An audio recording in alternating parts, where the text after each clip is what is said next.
ताज्या बातम्यांसाठी महानकरेला सबस्क्राइब करा आणि बेल आयकॉनला क्लिक करा।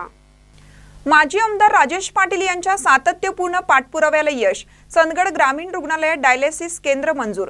चंदगड येथील ग्रामीण रुग्णालयात डायलिसिस केंद्र सुरू करण्यास शासनाची मंजुरी मिळाली आहे।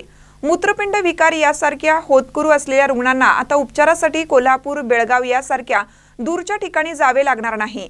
स्थानिक पातळीवरच अत्याधुनिक सुविधा उपलब्ध होणार असल्याने रुग्ण व त्यांच्या कुटुंबियांचा वेळ, पैसा आणि मानसिक त्रास मोठ्या प्रमाणात कमी होणार आहे।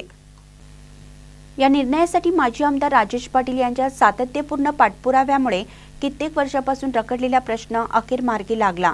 ग्रामीण भागातील आरोग्य सेवेच्या उन्नतीसाठी त्यांनी केलेल्या प्रयत्नाचे हे फलित असल्याचं स्थानिक नागरिकांकडून समाधान व्यक्त केले जात आहे। लवकरच डायलिसिस उपचारासाठी आवश्यक यंत्रसामग्री, प्रशिक्षित कर्मचारी व सर्व सुविधा उपलब्ध करण्यात येणार असून सर्व कार्यान्वित झाल्यानंतर चंदगड तालुक्याच्या आरोग्य पायाभूत सुविधेला मोठी ताकद मिळणार आहे। महानकरी न्यूजसाठी प्रकाश ऐनापुरे, चंदगड।